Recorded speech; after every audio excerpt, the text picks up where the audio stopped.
terlebih setelah Anggodo memenangkan pra-peradilan atas penghentian penuntutan Bibi Chandra. Dan malam ini saya undang ke studio Mata Najwa mantan Ketua Komisi Pemberantasan Korupsi, Taufikur Rahman Ruki. Pak Ruki, selamat malam. Selamat malam, Assalamualaikum. Waalaikumsalam warahmatullahi wabarakatuh. Baik, Alhamdulillah, terima kasih sudah hadir Pak Ruki. Kita bicara KPK, krisis pendekar keadilan. Kenapa tampaknya susah sekali untuk mencari orang yang betul-betul mampu menjadi pemimpin KPK saat ini? KPK ini memang didesain sebagai sebuah organisasi yang tidak gampang. Tugasnya tidak gampang. Oleh karena itu pemimpinnya nggak boleh gampangan. Ya. Persyaratan undang-undangnya saja mempersyaratkan 15 tahun paling sedikit berpengalaman di bidang penegakan hukum atau yang relevan dengan itu. Lalu metode kepemimpinannya.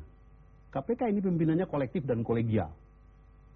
Kolektif artinya segala keputusan harus diambil secara bersama-sama dalam sebuah posisi yang sama. Kolegialisme. Artinya kita memiliki setara. Ketua KPK itu bukan jaksa agungnya KPK, bukan kapolrinya KPK. Dia bukan chief, tapi dia chairman. Dan wakil ketua KPK itu bukan deputy chief, tapi dia adalah vice chairman. Pemimpin KPK yang sesungguhnya adalah board of commission yang beranggotakan 5 orang dan 1 diantaranya menjadi ketua. Oleh karena itu untuk menjadi ketua diperlukan orang-orang yang matang, orang-orang yang mampu bekerja sama dengan sesama ketua, sesama ketua yang lain. Mampu berpikir setara. Tidak ada yang satu orang yang merasa lebih jago walaupun posisinya ketua sekalipun. Dan seharusnya kan mudah mencari. Apakah memang tidak mudah untuk menemukan orang yang seperti itu, Pak Ruki?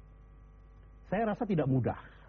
Karena faktor tadi, di samping faktor kompetensi dia yang berkaitan dengan teknis-teknis penegakan hukum, juga menyangkut masalah kematangan, bukan cuma smart, tapi maturity. Belum lagi kalau kita pikir, pimpinan KPK ini bukan pekerjaan, bukan jabatan. Dia lebih banyak berupa pengabdian, bahkan lebih banyak pengorbanannya. Pengalaman saya 4 tahun, kita lebih banyak mengabdi dan berkorban. Orientasi kita betul-betul bagaimana mission accomplished. Bagaimana tugas ini bisa diselesaikan dengan baik tanpa menimbulkan ekses. Dan ini betul-betul memerlukan pengorbanan yang penuh. Saya salut, saya respect kepada teman-teman kita yang 5 waktu itu, Pak Tumpak, Pak Eri, Saudara Amin, Pak Rasul. Kita bersama-sama betul-betul mematangkan cara-cara kita dan menyesuaikan berbagai sikap-sikap yang kami tidak kenal satu sama lain ketika itu. Tapi itu yang kita lakukan.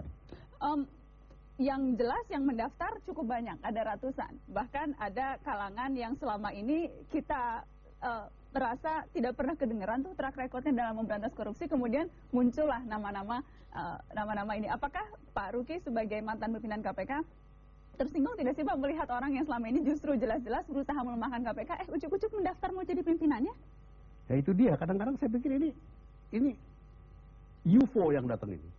Unidentified Flying Object. Saya nggak mau menampakkan dia sebagai alien ya. Ujuk-ujuk tiba-tiba muncul. Lalu, sudah kenal belum yang namanya KPK?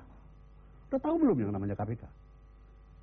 KPK itu pusaran stres. Ekspektasi masyarakat, harapan masyarakat terhadap KPK begitu tinggi. Dan itu mengakibatkan pressure kepada KPK dan kepada pimpinan KPK juga sangat tinggi.